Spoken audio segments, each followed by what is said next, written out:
교재 10페이지를 제가 읽겠습니다. 교재가 없으신 분은 손을 들어서 표해 주시면 목사님들께서 나누어 주시겠습니다. 지혜의 근본은 여호와를 경외함에 있습니다. 이것이 잠언의 전체 주제입니다. 지혜의 길은 부모의 교훈을 따르고 악인들의 유혹을 거부하는 것입니다. 지혜를 거부한 자들은 끝내 재앙을 면하지 못하게 되고 어떠한 긍휼도 입지 못하게 됩니다.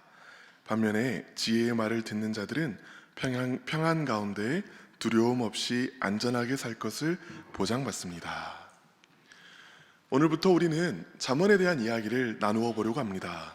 먼저 잠언이 무슨 뜻일까요? 잠언은 바늘말, 그러니까 찌르는 말을 뜻합니다. 사람이 잘못된 길로 가면 쿡 하고 찔러주는 말이 바로 잠언이라는 것이지요. 잠언으로 번역된 히브리어 단어 마샬이라는 단어는 폭넓은 뜻이 있지만 기본적으로는 비유나 격언과 같은 뜻입니다.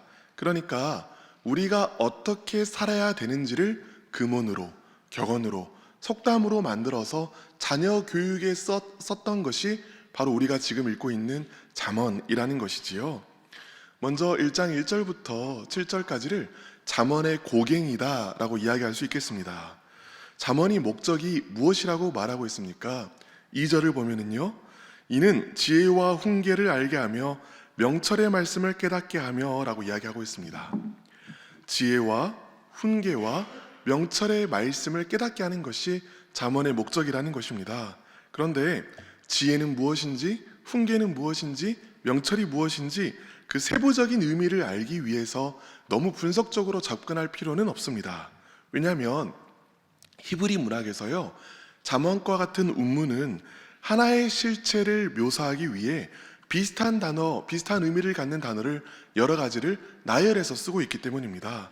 그러니 우리는 이런 단어 하나하나의 의미를 깊이 분석하기보다는 하나의 개념을, 하나의 실체를 잡으면 됩니다.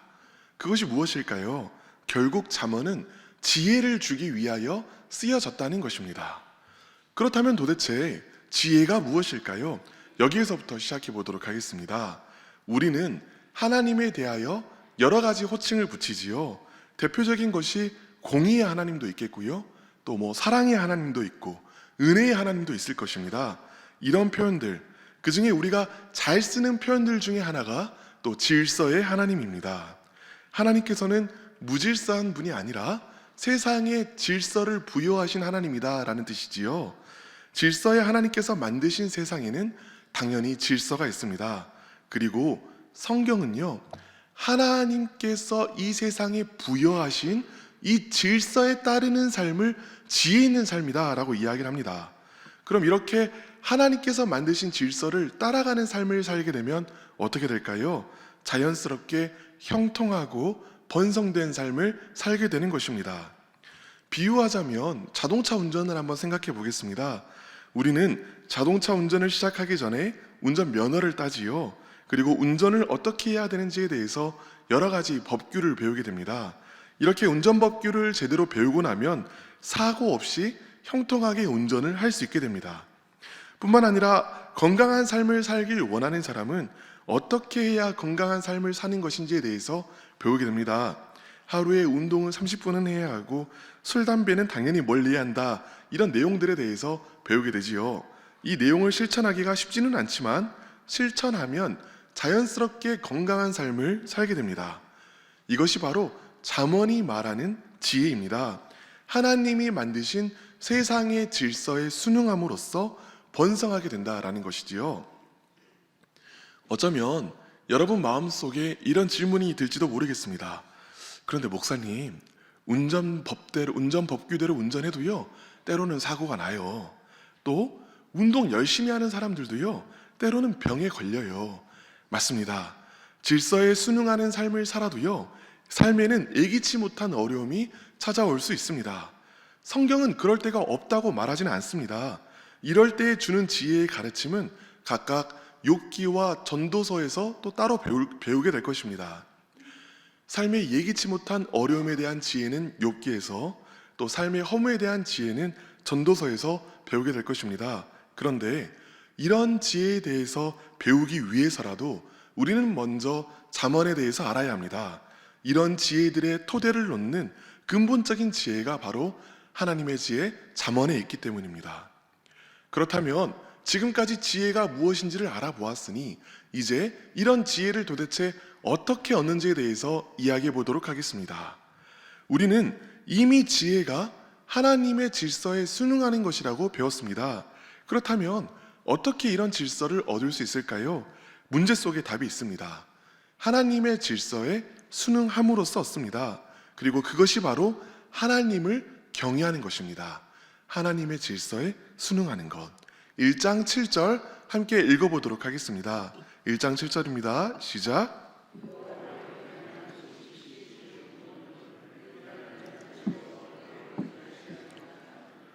아멘. 결국 여호와 하나님을 경외하는 것이 지혜와 지식의 근본이라는 것입니다.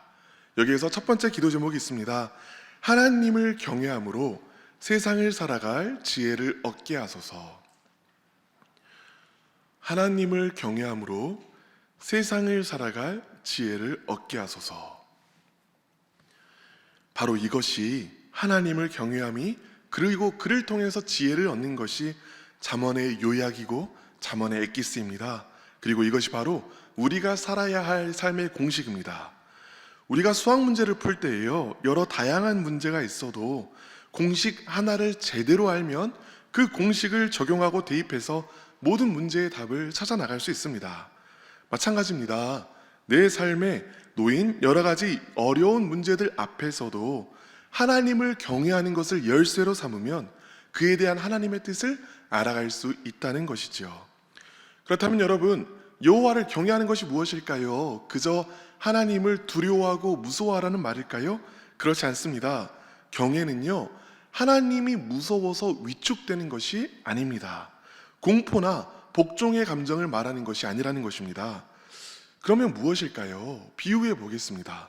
여러분, 너무나 거대한 산 혹은 너무나 아름다운 경치를 보면은 압도당하는 경험이 있지 않습니까?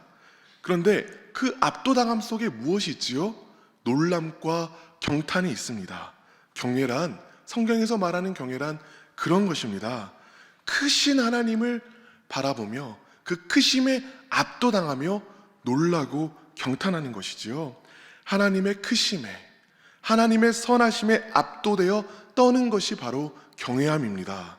크신 하나님을 향한 이런 경외함이 없으면 어떻게 될까요? 예배는 그저 형식에 불과하게 됩니다. 기도도요, 하나님을 향한 경외함이 없다면, 이런 감각이 없다면 기도도 그저 읊조림에 불과하게 됩니다. 신앙이 죽은 신앙이 되어버린다는 것입니다. 그러므로 우리는 우리의 신앙의 생명력을 불어넣기 위하여 하나님을 경외하는 크신 하나님 앞에서 떠는 그 감각을 회복해야만 합니다. 하나님이 얼마나 크신지, 하나님이 얼마나 능력이 있으신지, 하나님이 온 세상을 어쩌면 이토록 세밀하게 다스리시는지 그것에 대한 감각을 회복해야 된다는 것이지요. 하나님에 대한 이 감각, 하나님을 경외함이 내 온 인격을 지배할 때에 우리는 참으로 지혜자가 되는 것입니다. 그렇다면 우리는 이런 지혜를 어디에서 배울 수 있을까요? 자, 이제 1장 8절을 읽어보겠습니다. 시작. 내 아들아, 아멘. 자녀는요, 부모를 통해 인생의 지혜를 배웁니다. 농경사회에서는 더욱 그랬지요. 농경사회에서는요, 계절의 흐름이 계속 반복되기 때문에 해가 가면서 쌓인 지혜가 대대로 다 적용되었습니다. 그러니 자연의 연장자는 날이 갈수록 더욱 지혜 있는 자가 되었고 또 지혜에 따른 권위를 가진 자가 되었습니다. 그런데 오늘날은 어떤가요? 오늘날은 시대가 바뀌었습니다. 급변하는 시대 속에서 더 이상 예전에 가지고 있던 지식이 통용되지 않은 시대가 되었습니다. 어제의 지식이 내일은 더 이상 통용되지 않은 것이 얼마나 많은지요. 그러다 보니 어제의 지식을 가지고 오늘을 이야기하는 사람을 꼰대라고 부르기까지 합니다. 그런데도 여전히 어른의 지혜를 들어야 할까요? 정답은 그렇다입니다. 성경은 여전히 어른의 지혜를 들어야 한다라고 말합니다. 왜일까요? 시대는 바뀌어도 하나님은 신실하셔서 늘 동일하신 분이시기 때문입니다. 참된 어른은요, 이 신실하신 하나님을 평생 동안 경험해 오신 분들입니다. 젊은 신학자가요, 한두 권 책 읽고 말하는 여호와를 경외하라 이 말과 고난의 삶을 신앙 하나를 품고 온 몸으로 살아내신 어른이 말하는 하나님을 경외하라 이 한마디가 같은 무게를 가진 말인가요? 그렇지가 않습니다. 말이 품고 있는 무게가 다릅니다. 우리 신일교회의 모든 성도들이 삶에서 길러낸 이런 깊은 말을 할 수 있는 자가 되기를 우리 주 예수 그리스도 이름으로 축원합니다. 특별히 오늘 8절은요, 내 아들아 들으라 라고 이야기를 합니다. 자녀는요, 우리가 어떤 삶을 살아가고 있는지를 가장 잘 알고 있는 사람들입니다. 우리가 자녀들에게 알려주어야 할 것은 교리적인 지식이 아닙니다. 경험적인 지식입니다. 자녀는 부모가 알고 있는 하나님에 대한 지식을 알고 싶은 게 아니라요, 부모가 만난 하나님에 대한 경험적인 이야기를 듣고 싶어 합니다. 자녀들은 부모의 신앙을 통해서 하나님에 대한 실체적인 지식을 배우기 때문입니다. 자녀들에게 들려주는 하나님을 만난 이야기가 자녀의 신앙을 빚어갑니다. 그러니 우리는 하나님, 저를 만나 주시옵소서. 오늘도 저를 만나 주시옵소서. 오늘도 제가 말씀을 통해 하나님을 경험하게 하여 주시옵소서 기도할 수밖에 없는 것입니다. 이 살아있는 이야기가 내 영혼뿐만 아니라 내 자녀 영혼에 하나님의 숨을 불어넣기 때문입니다. 자, 바다에 가고 싶은 사람이 있습니다. 바다에 가고는 싶은데 바다가 어디쯤인지는 보이지 않아요. 그런데 몸이 흠뻑 젖어 있는 사람들이 저기에서부터 걸어오는 것을 보면 아, 이제 바다가 가까웠구나 라고 생각합니다. 바로 이런 것입니다. 우리가 하나님으로 흠뻑 젖어 있다면 아직 하나님을 알지 못하는 이들도 거기에 하나님이 있음을 알게 됩니다. 우리는 하나님의 은혜에 젖어 있으므로 하나님을 경외하는 삶을 가정에서 보여주므로 가정에서도 하나님을 경외하는 지식을 전달할 수가 있습니다. 두 번째 기도 제목입니다. 가정에서 하나님을 전하는 자로 살게 하소서. 죽은 지식이 아니라 살아있는 경험과 만남으로 가정에서 하나님을 전하는 자로 살게 하소서. 자, 그럼 이렇게 하나님을 경험하는 지혜 있는 부모가 자녀에게 가장 먼저 하기를 원하는 말이 무엇일까요? 도대체 성경에서 내세우고 있는 이 지혜로운 부모가 가장 첫 번째로 자녀에게 전하고 싶은 그 말이 무엇이냐 말입니다. 함께 10절을 읽어보겠습니다. 시작. 아멘. 또 15절을 읽어보겠습니다. 내 아들아, 길에 다니지 말라. 내 발을 금하여 그 길을 밟지 말라. 결국 무엇일까요? 이토록 지혜 있는 부모가 자녀에게 전하길 원하는 가장 첫 번째 가르침이 무엇이냐 말입니다. 바로 악한 친구의 유혹을 피하라는 것입니다. 부모가 자녀에게 처음으로 가르쳐야 할 것이 바로 이것입니다. 이런 것들은 좋은 것들이니 이런 것들을 해라가 아니라요, 악한 친구를 피해라가 첫 번째 경고여야만 합니다. 왜일까요? 여러분, 한 사람의 인격은요, 저절로 형성되지가 않습니다. 한 사람의 인격은 그 인격이 삶에서 내리는 여러 가지 선택들로 점차로 빚어지게 되는데, 이런 내가 내린 선택들이 켜커이 쌓여서 한 인격으로 빚어지게 됩니다. 그런데 이 선택은요, 무에서 이루어지는 것이 아니라 환경 속에서 이루어집니다. 당연한 일입니다. 예배를 드리는 가정이 있는 사람들은요, 예배 드리기 위해서 그렇게 큰 의지력을 필요로 하지 않습니다. 그런데 가정에서 예배를 드리지 않는 곳에 있는 사람들은요, 예배 한 번을 드리기 위해서도 엄청난 의지력을 써야 하죠. 마찬가지로 죄의 환경 가운데 둘러싸여 있는 사람들은 죄악된 선택을 하기가 쉽습니다. 사람이 죄를 한 번 이기는 것은 쉽습니다. 그런데 죄의 환경 가운데 노출되어 있다면 끊임없는 유혹 속에서 끊임없는 싸움을 해야 합니다.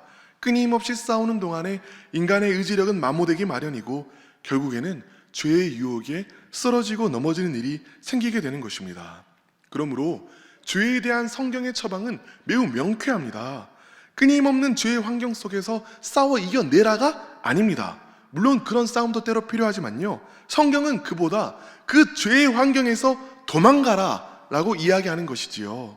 죄는 끊임없이 유혹합니다. 11절에서 보듯 죄는 우리가 함께 하자며 소속감을 자극합니다.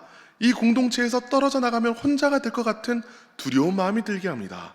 또 13절에서 말하듯 죄는 온갖 보화를 얻게 될 것이라며 불이한 이익을 약속합니다. 어떤 다른 기쁨도 이기지 못할 것 같은 순간적인 기쁨과 쾌락을 약속합니다. 그러나 그 끝은 어떻게 되지요? 19절 함께 읽어보겠습니다. 이익을 탐하는 모든 자의 길은 다 이러하여 자기의 생명을 잃게 하느니라. 아멘. 삶이 공허함으로 끝나게 된다는 말입니다. 여러분, 이런 유혹이 여러분의 삶 가운데에는 없습니까?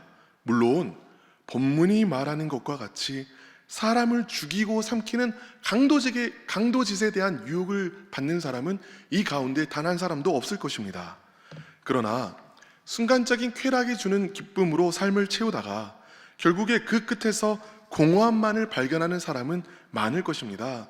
제가요, 신방을 하게 되면서 요즘 받게 되는 기도 제목 중에 하나는 핸드폰 중독입니다. 이것이 아이들의 기도 제목이 아닙니다. 집사님, 권사님들의 기도 제목입니다. 손가락만 넘기면 주어지는 도파민의 즐거움에 빠져서 하루의 대부분의 시간을 핸드폰과 친구가 되어 보내다가 이내 잠들기 직전에는 허무하고 공허한 삶을 호소하는 신앙인들이 점차로 많아지고 있습니다. 어른인 우리도 그럴진데 하물며 자녀들이 어떻게 이 유혹을 이길 수 있을까 생각하면 잠언의 말씀이 우리 모두를 관통하는 하나님의 말씀임을 깨닫게 됩니다. 그럼 이런 죄악에 대해서 오늘 우리 성경 말씀이 주는 통찰은 무엇일까요? 핸드폰을 붙잡으면서 그래도 조금만 해봐야지 하고 스스로를 절제하라는 말일까요? 그렇지가 않습니다. 그런 방식으로는 짧은 승리는 가능해도 궁극적인 승리는 어렵다고 이야기합니다. 성경의 처방은 다릅니다. 집에 오면 핸드폰을 눈에 보이지 않는 곳에 두라는 것입니다. 핸드폰을 사용하기 어려운 환경을 스스로 만들어 가라는 것이지요. 핸드폰을 내 손에 쥐기까지 자꾸만 마찰을 주라는 것입니다. 자녀에게만 너 핸드폰 하지 마라는 말은 큰 의미가 없습니다. 나의 스스로가 먼저 핸드폰을 멀리할 수 있어야 합니다. 집에 들어오면 우리 가정은 핸드폰은 무조건 여기에 놓는다라는 집안 규칙을 만들어 봐도 좋겠습니다. 어쩌면 너무 구체적인 적용하는 거 아니에요, 목사님? 이라고 말씀하실지도 모르겠는데요. 그런데 잠언이 바로 말씀을 붙들고 삶의 구체적인 현실 속에서 적용해 내야 하는 말씀들입니다. 이처럼 잠언은 우리의 인격을 빚기 위하여 또 자녀의 인격을 빚기 위하여 죄가 노출된 환경에서 속히 벗어나라고 이야기합니다. 자신의 의지력을 믿지 말고 죄를 짓지 않을 수 있는 환경을 조성하라는 것이지요. 이것으로 끝이 아닙니다. 20절부터 33절까지에는 지혜의 여인이 등장합니다. 이 지혜의 여인은요, 하나님의 지혜와 하나님의 말씀이 흡사 인격이 된 것과 같은 존재입니다. 20절과 21절을 보면 이 지혜의 여인이 길거리에서, 광장에서, 시끄러운 길목에서 소리를 지르면서 제발 좀 내 이야기를 들어보라며 자신에게 돌이킬 것을 호소하는 것을 보게 됩니다. 이것이 무슨 말일까요? 이것은 이렇게 말할 수 있습니다. 죄의 환경에서 벗어날 수 있는 환경을 만들었다면 다음으로는 말씀을 자꾸 보는 환경을 만들어내라는 것입니다. 함께 23절을 읽어보겠습니다. 나의 책망을 듣고 돌이키라. 보라, 내가 나의 영을 너희에게 부어주며 내 말을 너희에게 보이리라. 이 지혜의 여인은요, 자신의 말을 들으면, 말씀을 들으면 자신의 영을 내어줄 것이라고 이야기합니다. 또한 33절은 오직 내 말을 듣는 자는 평안히 살며 두려움이 없이 안전하리라 라고 이야기를 합니다. 그러니까 어떤 자들이 어떻게 살 때 평안하고 안전하다라고 이야기하는 것이죠? 지혜의 말씀을 들을 때, 주의 말씀을 들을 때 평안하고 안전하다는 것입니다. 자꾸 하나님의 말씀을 보는 환경, 하나님의 말씀을 자꾸 듣는 환경을 만들 때 우리는 말씀과 더욱더 가까워져서 말씀이 주는 능력으로 보호함을 받는다라는 것입니다. 이러니까 잠언이 말하는 지혜로운 삶이 무엇인지 우리는 곧 알게 되는 것이죠. 잠언이 말하는 지혜로운 삶, 하나님을 경외하는 삶은 이렇게 하나님의 말씀에 귀 기울이고 하나님의 말씀으로부터 부어지는 능력, 하나님의 말씀으로부터 부어지는 영으로 충만한 것에서부터 시작합니다. 이렇게 말씀을 가까이 하는 환경을 우리가 만들 때에 우리는 지혜로 충만한 삶, 하나님의 인도하심을 경험하는 삶을 살게 되는 것입니다. 이것이 지혜의 근본이다라는 것이죠. 마지막 기도 제목입니다. 죄의 환경을 벗어나 말씀을 가까이 하는 환경을 만들게 하소서. 죄의 환경을 벗어나 말씀을 가까이 하는 환경을 만들게 하소서. 여러분, 이 결단을 미루지 마시고요. 오늘 여러분 삶 속에서 기도를 통하여 무슨 환경을 만들지를 고백하고 결단하는 시간을 갖는 우리 모두 되기를 간절히 바랍니다. 이제 세 가지 기도 제목으로 기도하겠습니다. 첫 번째 기도 제목입니다. 하나님을 경외함으로 세상을 살아갈 지혜를 얻게 하소서. 두 번째 기도 제목입니다. 가정에서 하나님을 전하는 자로 살게 하소서. 마지막 기도 제목입니다. 죄의 환경을 벗어나 말씀을 가까이 하는 환경을 만들게 하소서. 이제 함께 기도하겠습니다. 주여 믿습니다. 주여 믿습니다. 주여 믿습니다.